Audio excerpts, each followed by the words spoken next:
السلام عليكم ورحمة الله وبركاته. الحمد لله نحمده ونستعينه ونستغفره ونؤمن به ونتوكل عليه ونعوذ بالله من شرور أنفسنا ومن سيئات أعمالنا.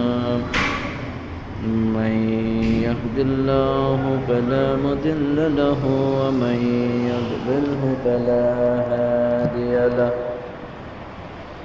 ونشهد أن سيدنا نبينا حبيبنا شفيعنا مولانا محمدا عبده ورسوله صلى الله عليه وسلم. أما بعد فقد قال الله تعالى في كلامه المجيد وفرقانه الحميد. إن الله وملائكته يصلون على النبي يا أيها الذين آمنوا صلوا عليه وسلموا تسليما. اللهم صل على سيدنا مولانا محمد وعلى آل سيدنا مولانا محمد. اللهم صل على سيدنا مولانا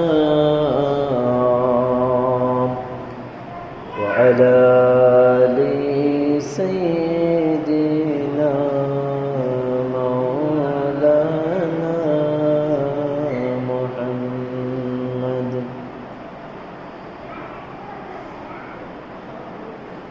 এমন নবীজিও না উম্মতমেরা যে নবীজির নেই তুলনা, যাহার প্রতি পড়েন দুরূদ স্বয়ং আল্লাহ রব্বুনা। আল্লাহুম্মা সাল্লি আলা সাইয়্যিদিনা মাওলানা মুহাম্মদ ওয়া আলা আলি সাইয়্যিদিনা মাওলানা। যাহার জন্য কাঁদরে মন তিনি সোনার মদিনা, স্বপ্ন যোগে পাবে দেখা হইলে ওনার দিওয়ানা। আল্লাহুম্মা সাল্লি আলা সাইয়্যিদিনা মাওলানা ওয়া আলা আলি সাইয়্যিদিনা মাওলানা। বালাগাল উলা বিকামালিহি কাশাফাদ দুজা বিজামালিহি হাসানাত জামিউ خصاله صلوا عليه وآله. بلغ العلا بكماله كشف الدجى جماله حسنت جميع خصاله صلوا عليه وآله يا صاحب الجمال ويا سيد البشر من وجهك المنير لقد نور القمر بلغ العلا بكماله كشف الدجى بجماله حسنت جميع خصاله صلوا عليه وآله সকলে বলুন সাল্লাল্লাহু আলাইহি ওয়াসাল্লাম। আলহামদুলিল্লাহ, সমস্ত প্রশংসা, সমস্ত শুকরিয়া, সমস্ত সানা সিফত যিনি আমাদের খলিক, যিনি আমাদের মালিক, যিনি আমাদের রব, মহান আল্লাহ পাক রব্বুল আলামিন ওনার জন্য। কারণ আল্লাহ পাক রব্বুল আলামিন তিনি অত্যন্ত দয়া করে, মায়া করে, মেহেরবান করে, রহমত করে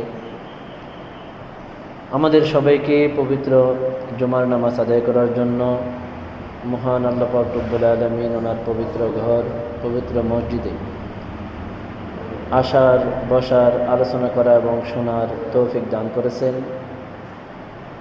সেই আল্লাহ পাক রব্বুল আলামিন ওনার শুকরিয়া আদায় করে আমরা সকলেই উচ্চ আওয়াজ দিয়ে একবার বলি আলহামদুলিল্লাহ। আরও একবার জোরে সোরে বলি আলহামদুলিল্লাহ। সাথে সাথে লক্ষ কোটি দরুদ ও সালামের হাদিয়া প্রেরণ করছি যিনি সর্বকালের, সর্বযুগের সর্বশ্রেষ্ঠ নবী এবং রসুল, যিনি সৈয়দুল মুরসালিন, ইমামুল মুরসালিন, খাতামুন নবীন, রাহমাতুল লিল আলামিন, শফিউল মুজনিবিন, হাবিবুল্লাহ হুজুর পাক সাল্লাল্লাহু আলাইহি ওয়াসাল্লাম ওনার প্রতি। কারণ একমাত্র আখির রসুল হাবিবুল্লাহ হুজুর পাক সাল্লাল্লাহু আলাইহি ওয়াসাল্লাম ওনার উম্মত হয়েছি বলেই আমরা সমস্ত সৃষ্টি জগতের মধ্যে আশরাফুল মাখলুকাত, সর্বশ্রেষ্ঠ সৃষ্টি হিসেবে পরিচিতি লাভ করেছি, সুবহানাল্লাহ। এবং পৃথিবীর বুকে যত নিয়ামত আমরা পেয়েছি, পাচ্ছি এবং অনন্তকাল ধরে পেতেই থাকব, সমস্ত নিয়ামত আমরা পেয়েছি একমাত্র আখির রসুল হাবিবুল্লাহ হুজুর পাক সাল্লাল্লাহু আলাইহি ওয়াসাল্লাম ওনার উম্মত হয়েছি বলেই, সুবহানাল্লাহ। যে নবীজির উম্মত হবার কারণেই আমরা সমস্ত নিয়ামত লাভ করেছি, সমস্ত সৃষ্টির জগতের মধ্যে আশরাফুল মাখলুকাতের সার্টিফিকেট পেয়েছি। সেই নবীজি সাল্লাল্লাহু আলাইহি ওয়াসাল্লাম ওনার শানে আরও একবার সম্মানিত দুরূদ শরীফ পাঠ করে বলি সাল্লাল্লাহু আলাইহি ওয়াসাল্লাম। প্রিয় হাজরিন, আজকে পবিত্র জিলকদ শরীফ মাসের 19 তারিখ, 3 নম্বর জুমা। পবিত্র জিলকদ শরীফ মাসের 19 তারিখ, 3 নম্বর জুমা। আজকের জুমার খুতবার মধ্যে পবিত্র সূরাত লুকমানের 17 নম্বর আয়াত শরীফ কানে এসেছে। আল্লাহ পাক রব্বুল আলামিন আমাদের সবাইকে পবিত্র কোরআনুল কারীমের এই পবিত্র আয়াত শরীফের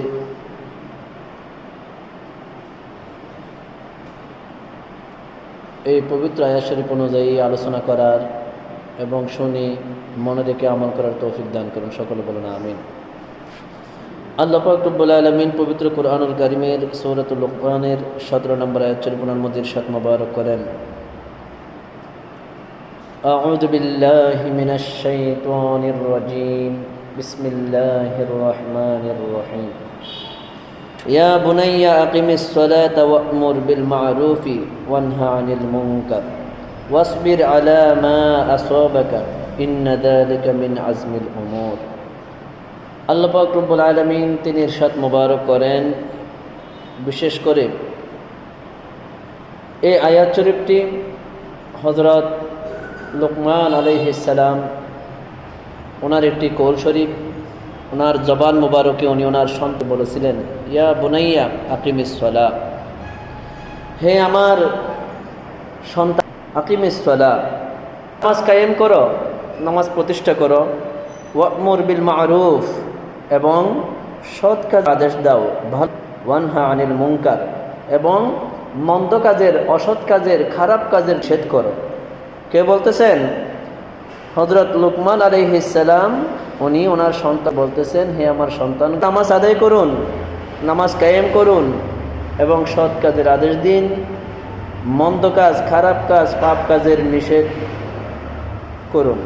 ওয়াসবির আলা মা আসাবাকা, এবং আপর যখন কোনো মুসিবত আসে, কোনো দুঃখ কষ্ট, কোনো মুসিবত, আযাব, গজব যখন আসে, মুসিবতের সময় ধৈর্য ধারণ করুন, সবর করুন। বলুন সুবহানাল্লাহ। ইন্না যালিকা মিন আজমিল উমুর, নিশ্চয় এটা খুবই দৃঢ়তা সম্পন্ন কাজ, সাহসিকতার কাজ।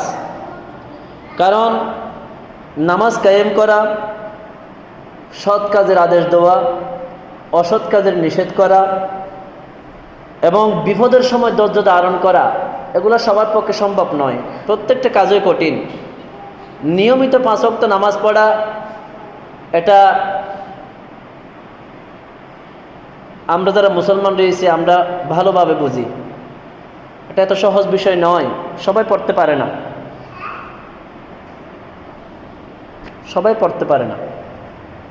এবং সৎ কাজের আদেশ, মন্দ কাজের নিষেধও সবাই করতে পারে না।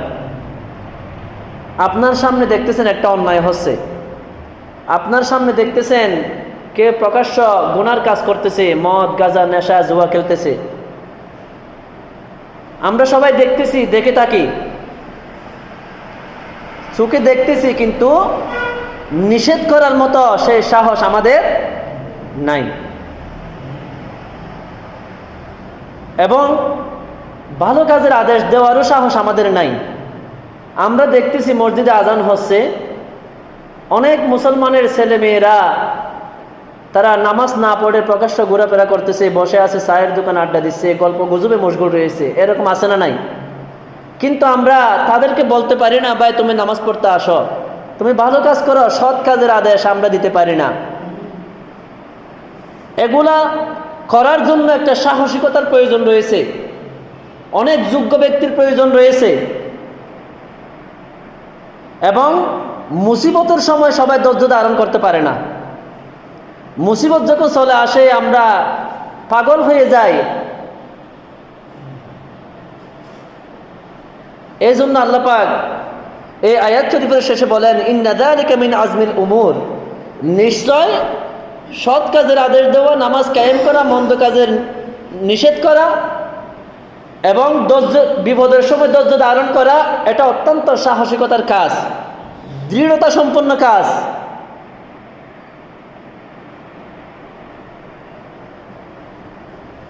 কাজেই আমাদেরকে শরীয়তের যে বিধিবিধানগুলো আল্লাহ পাক রব্বুল আলামিন যেভাবে দিয়েছেন সেভাবেই আমাদেরকে করতে হবে। সৎ কাজের আদেশ, মন্দ কাজের নিষেধ, এখান থেকে আজকে আমরা মুসলমানগণ পিছিয়ে থাকার কারণে আমাদের কোনো পরিবর্তন নাই, নাউযুবিল্লাহ। আল্লাহ পাক রব্বুল আলামিন এই বিষয়ে পবিত্র সূরাত আলে ইমরানের 187 নম্বর আয়াত শরীফের মধ্যে আরো ইরশাদ মুবারক করেন, وَإِذْ أَخَذَ اللَّهُ مِيثَاقَ الَّذِينَ أُوتُوا الْكِتَابَ لَتُبَيِّنُنَّهُ لِلنَّاسِ وَلَا تَكْتُمُونَهُ। ব্রেকটা অনফাস রাখুন, মনোযোগ নষ্ট হয় তো, একটু অনফাস রাখুন। আল্লাহ পাক রব্বুল আলামিন বলেন, وَإِذْ أَخَذَ اللَّهُ مِيثَاقَ الَّذِينَ أُوتُوا الْكِتَابَ لَتُبَيِّنُنَّهُ لِلنَّاسِ। আল্লাহ পাক যাদেরকে কিতাব দিয়েছেন, ভালো করে শুনবেন, যাদেরকে আল্লাহ পাক রব্বুল আলামিন কিতাব দিয়েছেন, অর্থাৎ কিতাবের ইলম দিয়েছেন, অর্থাৎ যে সমস্ত মানুষকে আল্লাহ পাক রব্বুল আলামিন কোরআন হাদিসের জ্ঞান দিয়েছেন, কোরআন হাদিস শিক্ষা করার, কোরআন হাদিসের ইলম অর্জন করার মতো যোগ্যতা দিয়েছেন, কিতাব দিয়েছেন, কিতাবের ইলম দিয়েছেন। ওনাদের কাছ থেকে যখন আল্লাহ পাক রব্বুল আলামিন ওয়াদা নিয়েছিলেন, প্রতিশ্রুতি নিয়েছিলেন, লাতুবাইয়িনুন্নাহু লিন্নাস, ওই সমস্ত আলেমরা, ওই সমস্ত জ্ঞানী ব্যক্তিগণ, ওনারা মানুষের মাঝে কোরআন হাদিসের বিষয়গুলা সঠিকভাবে বর্ণনা করবেন, সঠিকভাবে উপস্থাপন করবেন। বলুন সুবহানাল্লাহ। ওয়ালা তাকতুমুনা, তারা কোনো কিছু গোপন রাখবে না। বলুন সুবহানাল্লাহ। অর্থাৎ আল্লাহ পাক যাদেরকে কিতাব দিয়েছেন, বিশেষ করে এখানে আলেম ওলামাদেরকে আল্লাহ পাক দৃষ্টি আকর্ষণ করে বলতেছেন, আলেম ওলামাদের থেকে আল্লাহ পাক প্রতিশ্রুতি নিয়েছিলেন, ওয়াদা নিয়েছিলেন, আমি যে তোমাদেরকে কোরআন এবং হাদিসের জ্ঞান দেব, তুমি যে মুফতি হবে, মুহাদ্দিস হবে, তুমি বড় তাফসীর কারক হবে, বড় ইমাম খতিব বলে তোমাকে মানুষ জানবে, এই কোরআন হাদিসের জ্ঞান যে আমি তোমাকে দেব, এই জ্ঞান দেওয়ার আগে আমি তোমাদের থেকে প্রতিশ্রুতি নিয়েছিলাম, তোমরা ইলম অর্জন করার পরে এই কোরআন হাদিসের বিষয়গুলা সঠিকভাবে মানুষের মাঝে বিস্তারিত, পরিপূর্ণ তোমরা কি করবে? স্পষ্টভাবে বর্ণনা করবে। লাতুবাইয়িনুন্নাহু লিন্নাস, তোমরা মানুষের মাঝে এই কোরআন হাদিসের বিষয়গুলা স্পষ্টভাবে বর্ণনা করে দিবে। বলুন সুবহানাল্লাহ। ওয়ালা তাকতুমুনা, কোনো অবস্থাতেই কোনো কিছু তোমরা গোপন রাখবে না। আজকে আমরা যারা আলেম ওলামা রয়েছি, এই সঠিক বিষয়গুলা, কোরআন এবং হাদিসের বিষয়গুলা সঠিকভাবে স্পষ্ট মানুষের কাছে না জানানোর কারণেই অনেক মানুষ আজকে গুমরাহির মধ্যে ডুবে রয়েছে, গুমরাহির মধ্যে নিমজ্জিত রয়েছে। আমরা সৎ কাজের আদেশ দিতে পারি না, মন্দ কাজের নিষেধ করতে পারি না, ঠিকভাবে সমাজের মধ্যে নামাজ কায়েম করতে পারি না, বিপদের সময় ধৈর্য ধারণ করতে পারি না। না পারার একটাই কারণ, আমরা যারা আলেম ওলামা রয়েছি, আমরা সঠিক বিষয়গুলা, কোরআন হাদিসের বিষয়গুলা স্পষ্টভাবে সাধারণ মানুষের কাছে বর্ণনা করি না। বলুন নাউজুবিল্লাহ। স্পষ্টভাবে বলতে হবে। প্যারা হাজিরিন, কোরআন হাদিসের যতগুলা বিষয় রয়েছে স্পষ্টভাবে বলার, সেখান থেকে একটি গুরুত্বপূর্ণ বিষয় হচ্ছে পবিত্র কুরবানি। বলুন সুবহানাল্লাহ। কুরবান আমাদের সামনে চলে আসতেছে, খুব বেশি দূরে নয়। আজকে 19 তারিখ, তাহলে এদিকে 11 দিন, ওইদিকে 10 দিন, আর 20 দিন মতো আমাদের মধ্যে আছে। 20 দিন পরে আমাদের কুরবানের দিন আসতেছে। এই কুরবান ইসলামের মধ্যে একটি অত্যন্ত গুরুত্বপূর্ণ বিধান। যাদেরকে আল্লাহ পাক রব্বুল আলামিন সম্পদের মালিক করেছেন, বিশেষ করে জিলহজ মাসের 10 তারিখ সুবহে সাদিকের পূর্বে যাদের মালিকানায় 7 ভরি 7.5 ভরি স্বর্ণ অথবা 52 তোলা রূপা, এর সমপরিমাণ টাকা পয়সা থাকবে, ধন সম্পদ থাকবে, তার উপর কুরবানি দেওয়া কি ওয়াজিব। এবং যাদের উপর ওয়াজিব হয় নাই, তারাও ইচ্ছে করলে যদি কুরবানি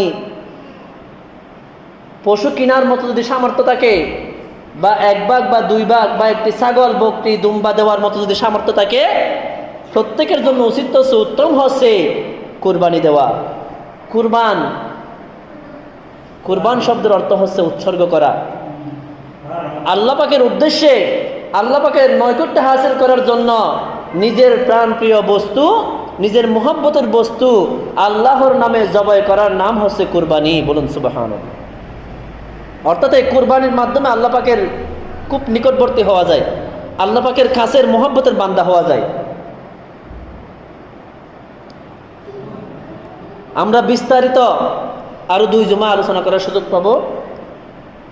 আসলে এগুলো তো আমাদের জানার দরকার নাই মনে হয়। যদি থাকতো, আমরা মুসলমানরা দেখেন না এখনো মসজিদে কয়জন লোক এসেছে। খতিব সাহেব কাকে আলোচনা করবে? কাকে আলোচনা করবে বলেন? আমরা না জানার কারণে আমাদের অনেক গুরুত্বপূর্ণ ইবাদতগুলো নষ্ট হয়ে যায়। হাদিস শরীফের মধ্যে নবীজি বলেন, মা ওয়াজাদা সাআতাহু ওয়া লাম ইউদহি ফালা ইয়াকরুবান্না মুসাল্লানা। সামর্থ্য থাকার পরেও যে ব্যক্তি কুরবানি করবে না, আপনার সামর্থ্য আছে, সামর্থ্য থাকার পরেও যে ব্যক্তি কুরবানি করবে না সে যেন ঈদগাহে না আসে, ঈদের নামাজ পড়ার জন্য যেন সে না আসে, বলুন নাউজুবিল্লাহ। কত গুরুত্ব দিয়েছেন দেখেন ইবনে মাজার হাদিস শরীফ, মা ওয়াজাদা সাআতা ওয়া লাম ইউদহি ফালা ইয়াকরুবান্না মুসাল্লানা। সামর্থ্য থাকার পরেও যে ব্যক্তি কুরবানি করবে না, পশু জবাহ করবে না, সে যেন ঈদগাহে না আসে, নামাজ পড়ার জন্য না আসে, বলুন নাউজুবিল্লাহ। তাহলে কুরবানির গুরুত্ব আছে না নাই? এত বড় একটি বিধান আমাদের সামনে আসতেছে, আমাদের অনেক মাসালা মাসাইল জানার দরকার আছে না? কোন ধরনের পশু কিনবো, কিভাবে কিনবো, বা কিভাবে কুরবানি করব, কুরবানির নিয়তটা কিভাবে করতে হবে, কোন নিয়মে কুরবানি করলে কুরবানি কবুল হবে, অনেক বিষয় আছে। এই কুরবানি একটা সাধারণ বিষয় নয়। আল্লাহ পাক বলেন, কুল ইন্না সলাতি ওয়া নুসুকি ওয়া মাহইয়ায়া ওয়া মামাতি লিল্লাহি রাব্বিল আলামিন। ইয়া রাসূলুল্লাহ, ইয়া হাবিবাল্লাহ সাল্লাল্লাহু আলাইহি ওয়াসাল্লাম, আপনি আপনার উম্মতদেরকে বলে দিন, জানিয়ে দিন, ইন্না সলাতি, নিশ্চয় আমার নামাজ, ওয়া নুসুকি, আমার কুরবানি, ওয়া মাহইয়ায়া, এবং আমার হায়াত, ওয়া মামাতি, এবং আমার মওত ইন্তেকাল, লিল্লাহি রাব্বিল আলামিন, সমস্ত কিছু আল্লাহ পাক ওনার জন্য, যিনি সমস্ত সৃষ্টি জগতের রব, প্রতিপালক, বলুন সুবহানাল্লাহ। তাহলে যে নামাজ, যে কুরবানি, যে হায়াত, মওত একমাত্র আল্লাহ পাক ওনার জন্য, তাহলে ওনার জন্যই তো আমাদেরকে কুরবানি করতে হবে, তাই না? এখন আমি যদি মানুষকে দেখানোর জন্য কুরবানি করি, আমার টাকা রয়েছে, পয়সা রয়েছে, কুরবানি না করলে মানুষ কি বলবে, এই নিয়ত করে যদি আমি কুরবানি করি তাহলে আমার কুরবানি হবে? হবে না। এই বিশুদ্ধ নিয়ত কিভাবে করতে হবে, আল্লাহর জন্য কিভাবে নিজের হায়াত, মওত, কুরবানি, নামাজ আদায় করতে হবে, এই বিষয়গুলো জানার দরকার আছে না নাই? জানতে হলে আমাদেরকে জুমাতে আগে আগে চলে আসা উচিত ছিল আমাদের, কিন্তু আসলে আমরা, এগুলো আসবে, বছরে বছর আসে, পশু জবে হবে, কুরবানির গোশত খাবো, আবার চলে যাবে, প্রতি বছর আসবে, এভাবে আসবে, চলে যাবে, এভাবেই আমরা অবহেলার মধ্যে কাটিয়ে দিচ্ছি, নাউজুবিল্লাহ। প্রিয় হাজিরিন, এই কুরবানি কিভাবে এসেছে আজকে আমরা এতটুকুই জানবো। কুরবানি এটা সাধারণ কোনো বিষয় নয়।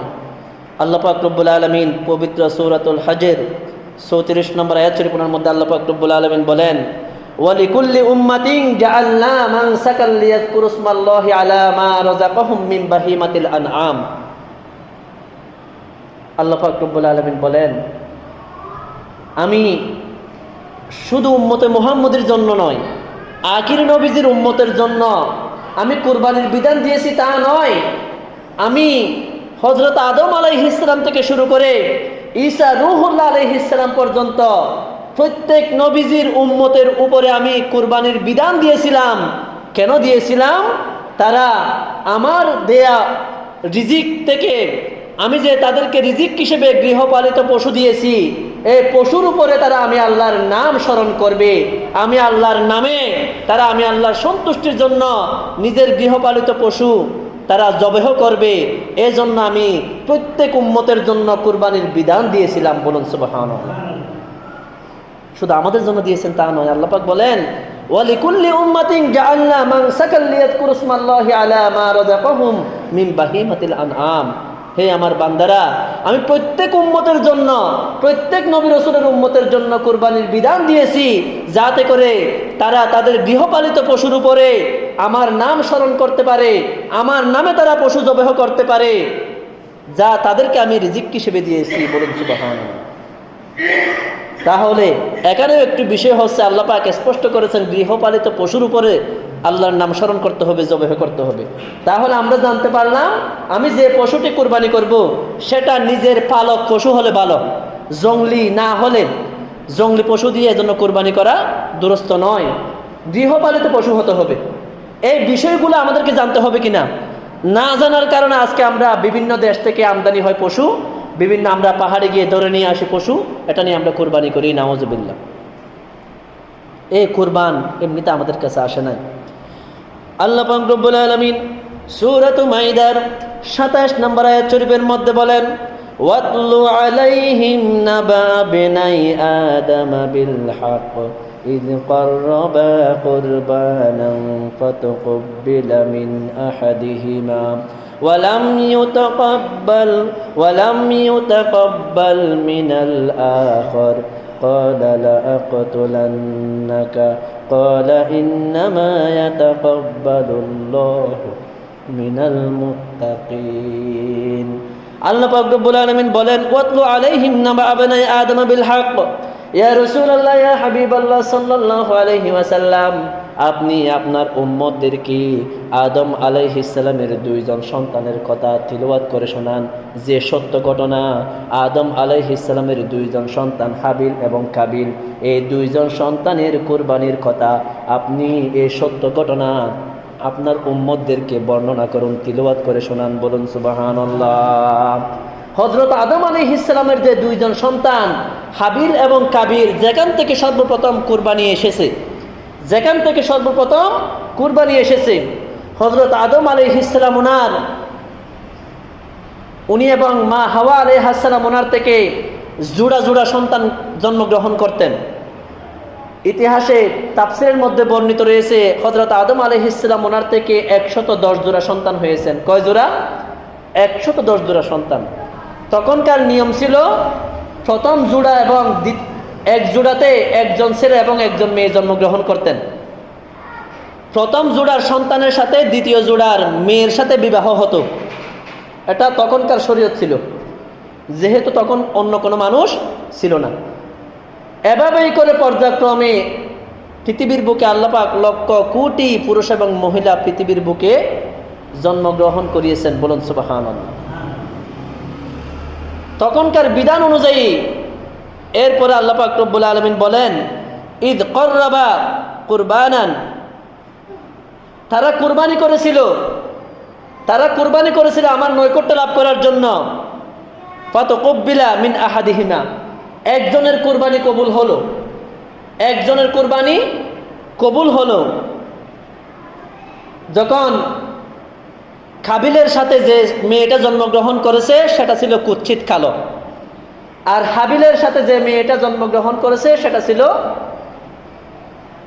সেটা কালো ছিল কাবিলের সাথে যেটা জন্মগ্রহণ করেছে সেটা ছিল সুন্দর শরীয়ত অনুযায়ী কাবিল ওই হাবিলের সাথে জন্মগ্রহণ করা কালো মেয়ের সাথে বিয়ে করতে হবে কিন্তু সে বলল না আমি বিয়ে করব না আমি আমার সাথে যে মেয়েটা জন্মগ্রহণ করেছে তাকে বিয়ে করব বলুন নাউজুবিল্লাহ একটা দ্বন্দ্ব যখন লেগে গেল তখন আল্লাহ পাক হযরত আদম আলাইহিস সালামকে ওহী করেছেন হে আদম আলাইহিস সালাম আপনি তাদেরকে বলুন কুরবানি করার জন্য যার কুরবানি কবুল হবে তার সাথে ওই সুন্দরী মহিলার সাথে বিয়ে হবে বলুন সুবহানাল্লাহ এরপরে হাবিল তার দুম্বা ছিল অনেক দুম্বার পাল ছিল অনেকগুলা দুম্বা ছিল সেখান থেকে একটি মোটা তাজা দুম্বা আল্লাহ সন্তুষ্টির জন্য কুরবানি করার জন্য এক জায়গায় রাখলেন এবং কাবিল কোনো বর্ণনায় এসেছে গম সে তার ক্ষেত থেকে কিছু গম নিম্নমানের কিছু গম সে এক জায়গায় রাখলো তখনকার নিয়ম ছিল যার কুরবানি কবুল হবে আসমান থেকে একটি আগুন এসে ওই কুরবানিগুলা পুড়িয়ে দেবে হঠাৎ করে আসমান থেকে একটি আগুন এসে হাবিলের এই দুম্বারটা পুড়িয়ে দিল অর্থাৎ হাবিলের কুরবানিটা আল্লাহ পাক কবুল করলো বলুন সুবহানাল্লাহ কিন্তু এটা কাবিলের পছন্দ হয় নাই কাবিল বলল ওয়ালাম ইয়াতাকাব্বালা মিনাল আখির আল্লাহ পাক বলেন একজনের কুরবানি কবুল হয়েছে এবং আরেকজনের কুরবানি কবুল হয়নি তখন কাবিল বলল ক্বালা লা আকাতুলান্নাকা হাবিল আমি তোমাকে কি করব হত্যা করব বলুন নাউজুবিল্লাহ তারপরেও তুমি আমার সাথে যে জন্মগ্রহণ করেছে এই মেয়েকে তুমি বিয়ে করতে পারবে না তোমাকে আমি হত্যা করব বলুন নাউজুবিল্লাহ তখন হাবিল বলল ক্বালা ইন্নামা ইয়াতাকাব্বালুল্লাহু মিনাল মুত্তাকিন নিশ্চয়ই আল্লাহ পাক রব্বুল আলামিন যারা মুত্তাকি তাদের কুরবানি কবুল করেন বলুন সুবহানাল্লাহ মুত্তাকি ছাড়া যারা দুনিয়াদার মানুষকে দেখানোর জন্য যারা কুরবানি দিবে তাদের কুরবানি আল্লাহ পাক কি করবে না কবুল করবে না এজন্য আমাদেরকে মুত্তাকি হতে হবে পরহেজগার হতে হবে বিশুদ্ধ নিয়ত করে আমাদেরকে কুরবানি করতে হবে যাই হোক এরপরে এগুলা বিস্তারিত আলোচনা কাবিল হাবিলকে হত্যা করলো বলুন নাউজুবিল্লাহ এখান থেকে এসেছে আমাদের প্রথম কুরবানির বিধানটা বলুন সুবহানাল্লাহ এটা এত সহজে আসে নাই প্রিয় হাজিরিন এই জন্য আমাদের নিয়তকে বিশুদ্ধ করতে হবে। আমাদের সমস্ত কিছু একমাত্র কার জন্য হতে হবে? আল্লাহ পাক ওনার জন্য। এই জন্য কুরবানি তো দিবেন, পশু তো কিনবেন, পশু কেনার আগে বিশুদ্ধ নিয়ত করুন, আমার এই কুরবানিটা আমি একমাত্র আল্লাহর সন্তুষ্টির জন্য করব, মানুষকে দেখানোর জন্য নয়। এবং মোটা তাজা পশু, সুন্দর পশু, কারণ হাদিস শরীফে এসেছে, নবীজি বলেন, লা ইয়ানদুরু ইলা সুওয়ারিকুম ওয়া আমওয়ালিকুম ওয়ালাকিন ইয়ানদুরু ইলা কুলুবিকুম। আল্লাহ পাক রব্বুল আলামিন মানুষের সিরত সুরত দেখে না, কে কত লক্ষ টাকা দিয়ে কুরবানি দিল সেটা আল্লাহ পাক দেখে না। আল্লাহ পাক কি দেখেন? মানুষের কলবের মধ্যে যা রয়েছে তাই দেখেন। এই জন্য নিয়ত পরিশুদ্ধ করে সুন্দর মোটা তাজা পশু আমরা আল্লাহর সন্তুষ্টির জন্য কুরবানি দেব। হাদিস শরীফের মধ্যে এসেছে, নবীজি বলেন, মান আহাব্বা লিল্লাহি ওয়া আবগাদা লিল্লাহি ওয়া আতা লিল্লাহি ওয়া মানা লিল্লাহি ফাকাদ ইসতাকমালাল ঈমান। যে ব্যক্তি মোহাব্বত করবে আল্লাহ পাক ওনার জন্য, বিদ্বেষ পোষণ করবে আল্লাহ পাক ওনার জন্য, কাউকে কোনো কিছু আদেশ করবে আল্লাহ পাক ওনার জন্য, কোনো কিছু নিষেধ করবে আল্লাহ পাক ওনার জন্য, অর্থাৎ একজন ব্যক্তির সমস্ত কিছু যে ব্যক্তি আল্লাহ পাক ওনার জন্য করতে পারবে, ফাকাদ ইসতাকমালাল ঈমান, সে ব্যক্তি ঈমানে পরিপূর্ণ। বলুন সুবহানাল্লাহ। এই জন্য শুধু কুরবানির বিধান নয়, আমাদের যতগুলো ইবাদত বন্দেগী আল্লাহ পাক রব্বুল আলামিন দিয়েছেন, যেভাবে করতে বলেছেন সেভাবেই আমাদেরকে করতে হবে। প্রিয় হাজিরিন, শরীয়তের মালিক কে? শরীয়তের মালিক হলেন মহান আল্লাহ পাক রব্বুল আলামিন তিনি, এবং ওনার হাবিব নূরে মুজাসসাম হাবিবুল্লাহ হুজুর পাক সাল্লাল্লাহু আলাইহি ওয়াসাল্লাম, আল্লাহর রসুল, তিনি হচ্ছেন শরীয়তের মালিক। বলুন সুবহানাল্লাহ।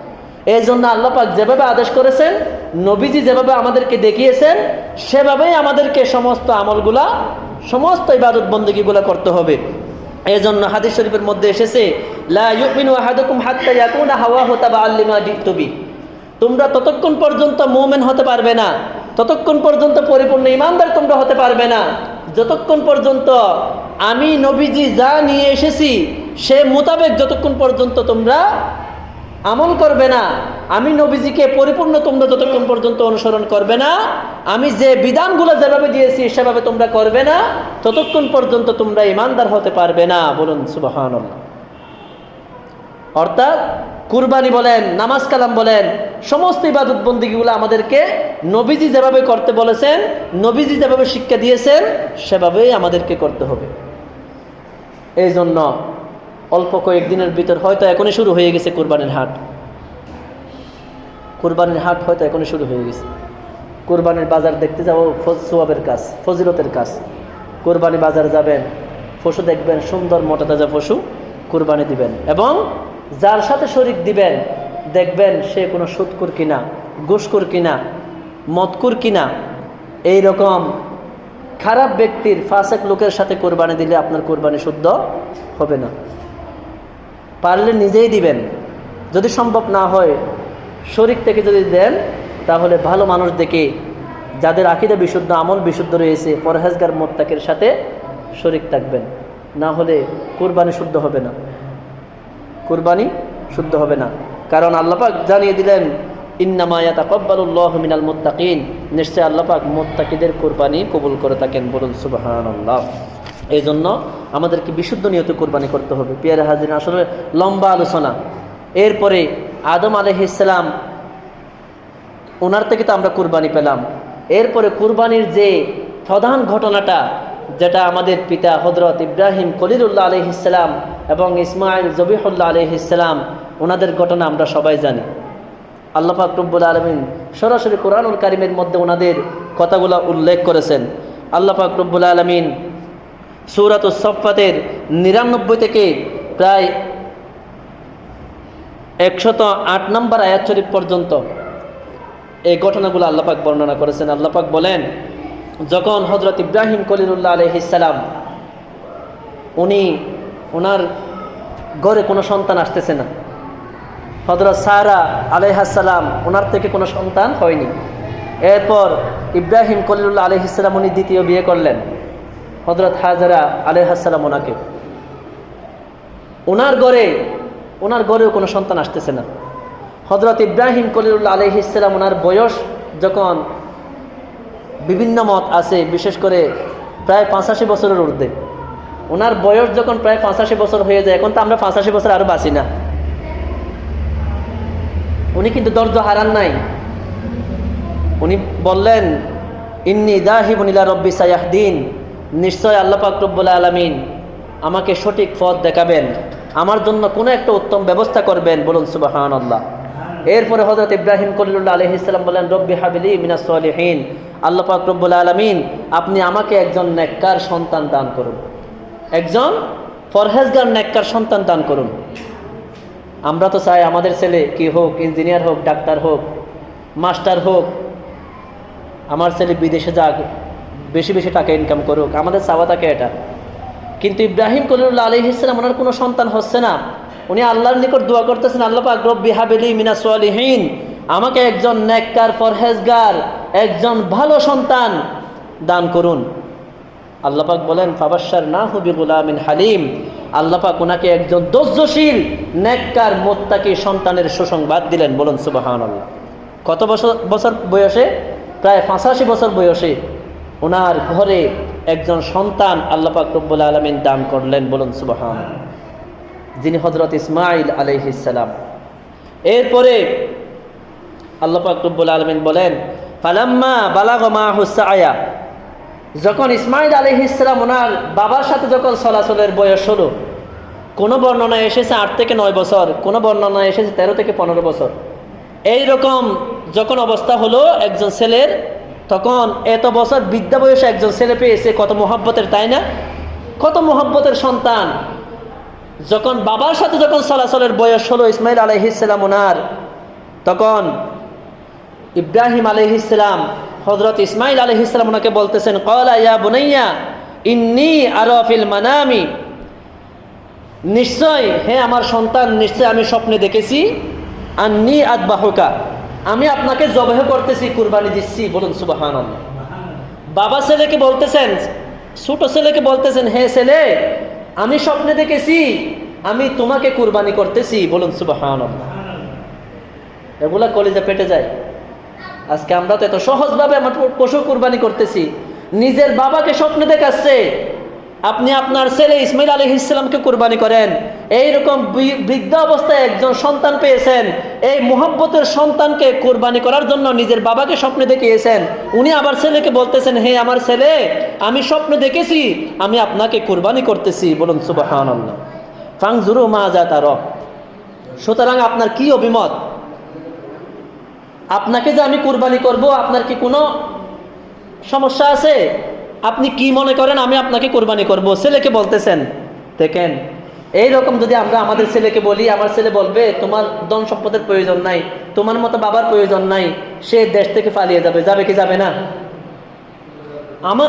আমাকে কুরবানি করবেন, এটা কখনো সম্ভব নয়। সে আর জীবনেও আসবে না, আপনার বাবা থেকে নামটা কেটে দেবে, তারপরেও সে কুরবানি হবে না।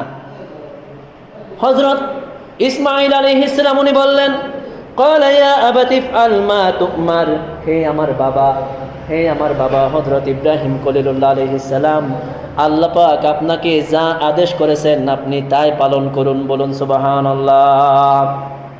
আল্লাহ পাক আপনাকে যে আদেশ করেছেন আপনি সেটি পালন করুন।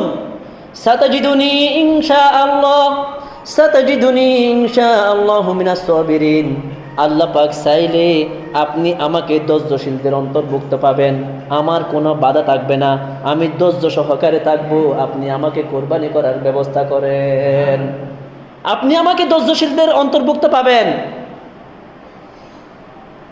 আপনি কুরবানি করার প্রস্তুতি নিন। এরপরে আল্লাহ পাক বলেন, ফালাম্মা আসলামা, বাপ ছেলে দুইজন যখন কুরবানি করার জন্য এবং কুরবানি হওয়ার জন্য যখন আত্মসমর্পণ করলেন, যখন ওনারা আল্লাহ পাকের সম্মতির উপরে আনুগত্য প্রকাশ করলেন, ওয়াতাল্লাহু লিল জাবিন, ইব্রাহিম আলাইহিস সালাম ইসমাঈল আলাইহিস সালামকে খাত করে শোয়ালেন। এগুলো বিস্তারিত বর্ণনা আছে, আমরা আগামী জমে আলোচনা করব। আমি সংক্ষেপে সহজ সরল অর্থগুলো বলতেছি। হযরত ইসমাঈল আলাইহিস সালাম ওনাকে খাত করে শোয়ালেন। ওয়ানাদাইনাহু আইয়া ইব্রাহিম, তখন আল্লাহ পাক রব্বুল আলামিন ইব্রাহিম আলাইহিস সালাম ওনাকে ডেকে বললেন, ও হযরত ইব্রাহিম আলাইহিস সালাম, কদ সাদ্দাকাতার রুইয়া, আপনাকে আমি যে স্বপ্নে দেখিয়েছি আপনি তো স্বপ্নকে সত্যি পরিণত করেছেন, বলুন সুবহানাল্লাহ। ও হযরত ইব্রাহিম আলাইহিস সালাম, আপনাকে তো আমি স্বপ্নে দেখিয়েছি, আপনি মনে করতে পারতেন স্বপ্নে হয়তো ভুলও দেখেছি, কিন্তু আপনি তো আপনার স্বপ্নকে বাস্তবে পরিণত করে দেখালেন, বলুন সুবহানাল্লাহ।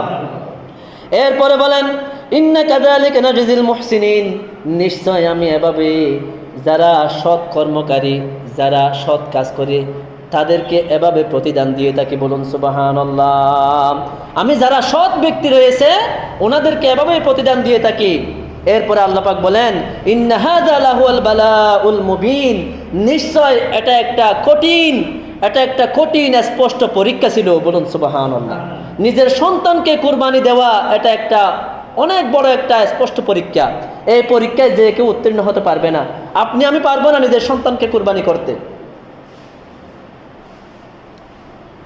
এরপরে আল্লাহ পাক রব্বুল আলামিন বলেন ওয়া ফাদাইনাহু বিযিবহিন আযীম, আল্লাহ পাক রব্বুল আলামিন ইসমাঈল আলাইহিস সালামের পরিবর্তে একটি মহান পশু, মহান জন্তু, বেহেশত থেকে একটি জন্তু আল্লাহ পাক রব্বুল আলামিন পাঠালেন, সেটা জবেহ করে ইসমাঈল আলাইহিস সালামকে মুক্ত করলেন, বলুন সুবহানাল্লাহ। একটি মহান জন্তুর মাধ্যমে জবেহ করে, একটি মহান জন্তু জবেহের মাধ্যমে ইসমাঈল আলাইহিস সালামকে আল্লাহ পাক মুক্তি দিলেন, বলুন সুবহানাল্লাহ। ওয়া তারাকনা আলাই, এরপরে আল্লাহ পাক বলেন ওয়া তারাকনা আলাইহি ফিল আখিরিন, এবং ইব্রাহিম আলাইহিস সালাম এবং ইসমাঈল আলাইহিস সালামের জন্য আল্লাহ পাক পরবর্তীদের কাছে এই বিষয়টি রেখে দিয়েছেন, বলুন সুবহানাল্লাহ। অর্থাৎ কিয়ামত পর্যন্ত যত মানুষ পৃথিবীর বুকে আসবে তাদের জন্য এই কুরবানির বিধানটি রেখে দিয়েছেন, যেন তারাও তাদের মুহাব্বতের বস্তু আল্লাহর সন্তুষ্টির জন্য কুরবানি দেয়, বলুন সুবহানাল্লাহ। এটা আমাদের জন্য শিক্ষা রেখে দিয়েছেন। ওয়াসালামুন আলা ইব্রাহিম, এবং আল্লাহ পাক রব্বুল আলামিন ইব্রাহিম আলাইহিস সালামের প্রতি এতটুকু সন্তুষ্ট হয়ে গেলেন, আল্লাহ পাক রব্বুল আলামিন বলেন ইব্রাহিম আলাইহিস সালামের প্রতি শান্তি বর্ষিত হোক, বলুন সুবহানাল্লাহ। প্রিয় হাজরিন, যাই হোক, এটা তো সহজ নয়। আমরা আগামী জুমায় এর বিস্তারিত আলোচনা শুনবো, কিভাবে আল্লাহ পাক রব্বুল আলামিন ইসমাঈল আলাইহিস সালামকে মুক্ত করলেন, কেন কুরবানি হলো না, এবং কি দিয়ে কুরবানি করলেন, এবং কেন ওনাকে জবেহ করা হলো না, এই বিষয়টা আমরা আগামী জুমায় জানবো। আল্লাহ পাক রব্বুল আলামিন আমাদের সবাইকে কুরবানি আসার আগে বিশুদ্ধ নিয়ত করার, আল্লাহর সন্তুষ্টির জন্য নিজের মহব্বতের বস্তু কুরবানি করার তৌফিক দান করুন, সকলে বলুন আমিন। যারা 4 রাকাত সুন্নাত নামাজ পড়েননি 4 রাকাত কবলাল জুমা পড়ে নিন। ওয়া আখিরু দাওয়ানা আলহামদুলিল্লাহি রাব্বিল আলামিন। আসসালামু আলাইকুম ওয়া রাহমাতুল্লাহি ওয়া বারাকাতুহু।